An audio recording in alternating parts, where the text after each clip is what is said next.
Hello, my name is Alexandra Argus. I'm going to be talking about women's health from then and now. I'll mainly be focusing on abortion rights, and the implications of the overturning of Roe v. Wade and how it affects marginalized women of color. So first, I have my table of contents. I apologize. Just simply talking about what I mean by women's health, understanding the past, understanding the present, so legally and socially, the connections from then and now that I had made, and what do they mean? So what do I say when it means women's health? I mean all of this.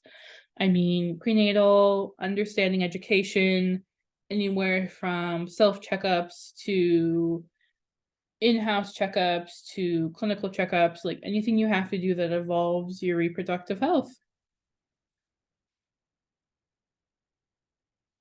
Let's get started with Margaret Sanger, the spokesperson for the birth control movement. So she started the birth control movement shortly after one of her patients died in 1912 from a backyard $5 abortion.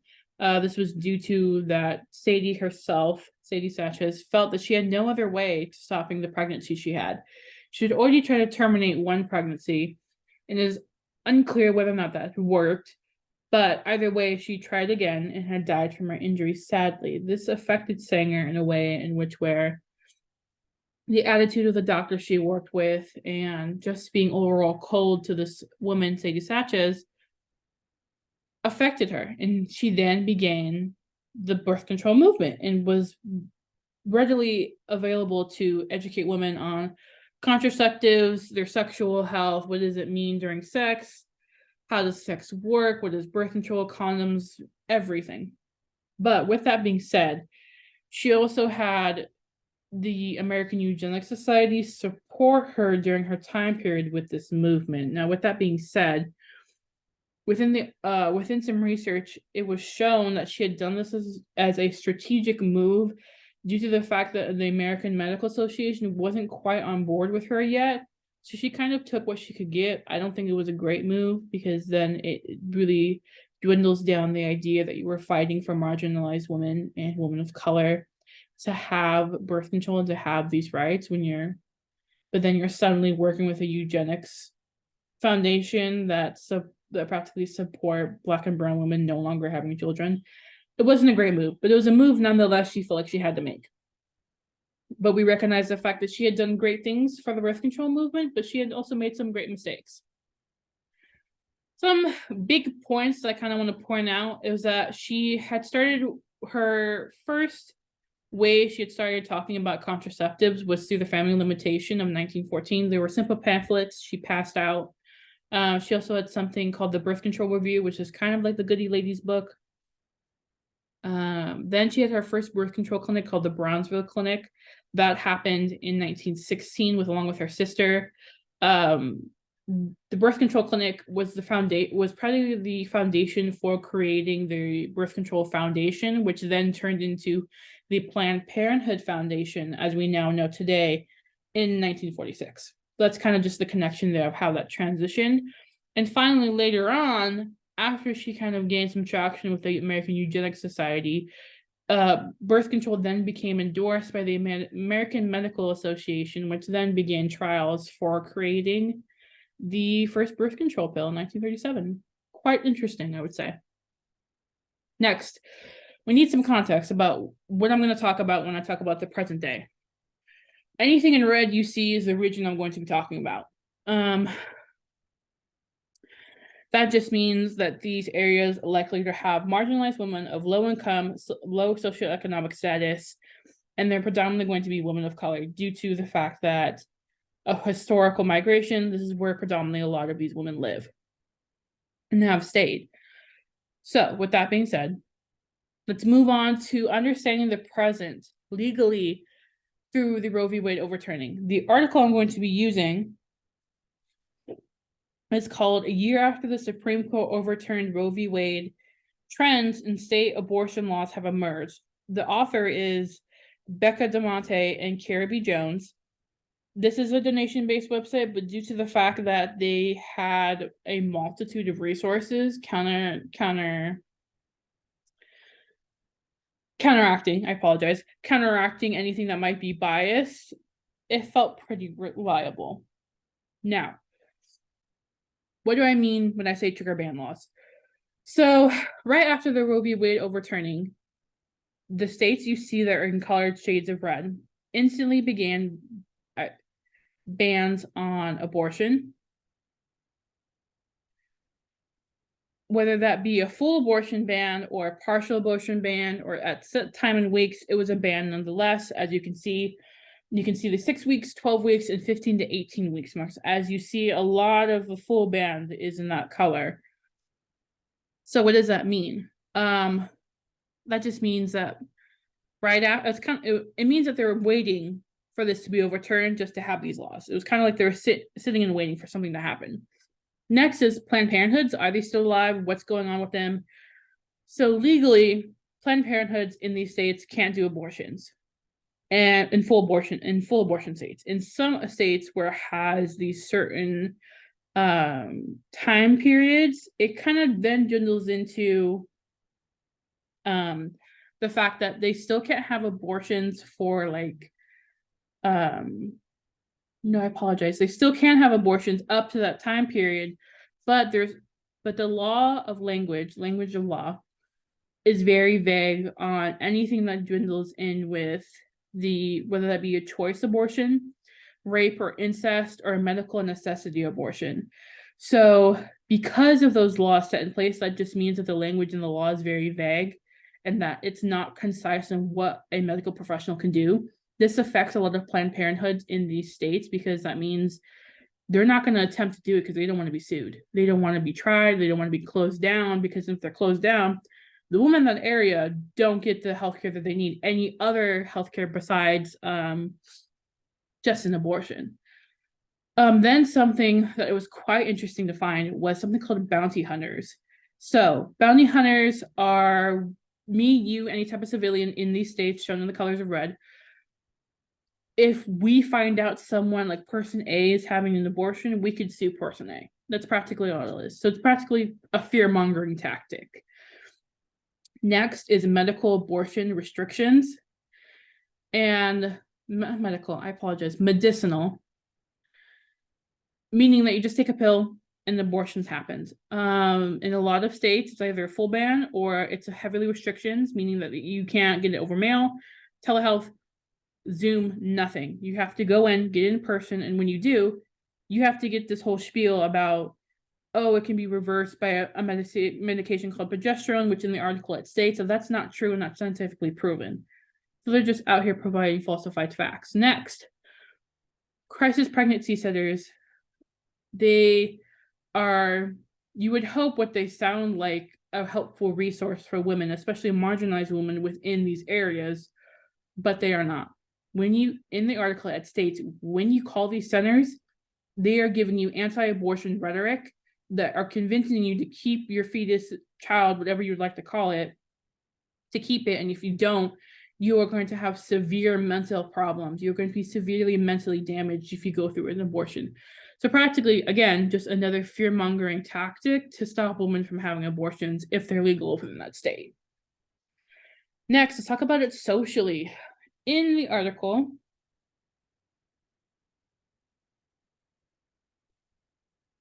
what are the implications of overturning Roe v. Wade for racial disparities, by Samantha Ortega, Loretta Hill, Usha Raji, and Yvette Gomez? So in the article it states, it gives a lot of ideas. I apologize. First, the article is founded on a website that does take no donations, but along with how many references they use and a lot of the statistical data, it feels that it is like a very good site and it could be trusted. Continuing. The article, along with a lot of statistical data, shows that through racial disparities, a lot of Black women and women of color are the ones who are facing the most disadvantage, or disparities is a better word, because of this overturning. And it also says a lot of women of color face medical mistrust. And when we think of medical mistrust, we're going to think of Black women predominantly, because Black women have been sadly and horrifically used as a lot of medical experiments, a lot of non-consensual medical examinations, or even experiments going on. Forced sterilization happens predominantly, and this is all in the past. So if they have this history of doing these things to Black women, it of course makes sense that other women of color knowing this, and another Black woman, of course, we're not going to trust medical professionals. Then it brings up the question of, can they even see a medical professional if they want to? The answer is that yes, there are women out there who have medical coverage, but there's something called Medicaid or Medi-Cal. It's not going to be a PPO or an HMO, due to the fact that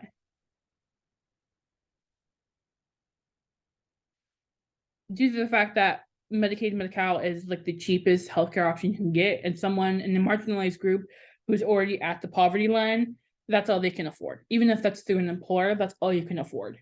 And so because of this, yes, they have healthcare, but what does that healthcare cover? It doesn't cover a lot. And a lot of states choose what they put their funding to in Medicaid and Medi-Cal. And a lot of the time, it's not going to be towards abortion. It's not going to be towards women's health. It's not going to be towards anything the woman needs. I apologize. Again, talking about the limited finances for women of color, talks about how women in these areas, as you previously seen, in low income areas already have a hard enough time making income and meeting ends meet. So how are they going to spend money on medical necessities when they have kids or have other priorities or have bills, and they're even talking about children, have bills they have to afford in the areas that they live in. And then it goes on to talk about immigration status. For a lot of women who are immigrants in this United States, if they have to travel, let's say for an abortion, for whatever reason that may be, they have a traveling fee, and as well as they're afraid of being deported back to their home country just for trying to go from crossing a state borderline to get healthcare.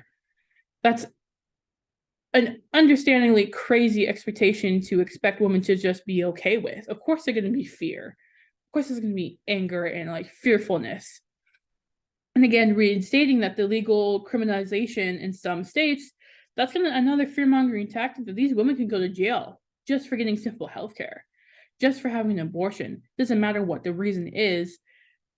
Even let's say like they could even get an abortion if they were a rape victim or an incest victim. Like they could be legally charged for these in some states. It is absolutely crazy to think that something as little as getting a simple basic procedure in healthcare could affect women and put women behind bars just for enacting a basic right that me, you, everybody has, a right to healthcare. Next, let's talk about the connections from then and now. Then, of course, not full protection for women's health under the law. Of course, of the birth control movement, it was slowly staggering into becoming something. Now we have trigger law states on abortion. So from state to state choice, meaning that it's not a guaranteed right anymore. And what could stop legislative to taking more? What could stop them from stopping birth control again? It's all this up in the air of what could really happen. From then it's about women's access to healthcare isn't stable. Women of color back then did not have great access to healthcare, along with medical mistrust. Now, it's women of color have a harder time access to healthcare, women's healthcare specifically, due to the fact of these trigger states, due to the fact of these laws, due to the fact of vague language within laws. It's making it hard. And there's just something that is similar between both then and now I had pulled, was that there's going to be this reliance on birth control. Meaning that now birth control is going to be the main contraceptive, along with condoms for women to try not to have children anymore. And as we know, that's not going to work. And some women are going to get pregnant. So what do those women do then? And again, a similar thing is that women are having access to healthcare. Why? Because of their socioeconomic status, their financial status, their social status, their resources. They have better resources and everything compared to a marginalized woman of color. So of course they're going to have greater access to something as healthcare, even women's healthcare. Let's talk about how these connections and what do they mean? This means that women of color, time and time again, are not getting their needs met as active citizens in society, that they are not getting what they need in order to live a comfortable life within the United States. That is crazy. Now we're talking about, now it could bring back the possibilities of backyard abortions to occur because of the overturning. That is something that is quite scary to cause. And who is going to be doing these backyard abortions? Women of color, because they feel like they have no other possibility, because they can't afford this fetus, they can't afford this child, whatever you want to call it. They can't afford it. They can't do it. So now they have to do something almost terrifying. And then that there's this reliance on birth control, but it's not even accessible to everyone. So what does that mean? That means that women are still going to get pregnant if they have no access to birth control. A lot of women don't even know what birth control is, especially a lot of young women in areas where education is something that is not accessible to everybody. It's still crazy that this thing is going to become reliant on it, but it's not accessible to everybody. How does that help or fix women of color? It does nothing to help or fix women of color. What is going on is just causing greater disparities for women of color. It is creating a greater divide between the accessibilities that white women have and the accessibilities that women of color have. This again shows that society is only caring about one type of woman, and that this like notion for intersectionality is now becoming farther and farther in legislative, because women of color are not being brought into the conversation. And then finally, how does this affect us, women in not trigger states? This affects us because we have to then be able to predict and allocate, if we were to ever move, where we would have full rights. And if you reverse that on the flip side, this now means that women of color and marginalized women in trigger states have to move somewhere else where it's possibly more expensive. And they already don't have money. So how are they going to move and get out of these trigger states to get rights when they don't even have the ability to afford it? So in all, the greatest connections between this and disparities between the overturning Roe v. Wade and the birth control movement is that women of color are still not getting their needs met and are still suffering at the hands of our legislative. And it is crazy and it is saddening to think that these women are not getting the needs that they need, as well as women of color are going to be the women who are greatly affected and impacted by this. And it is saddening, and I hope that this was educational in some way and everything. So thank you so much. And here are my resources. Thank you so much, and I appreciate it.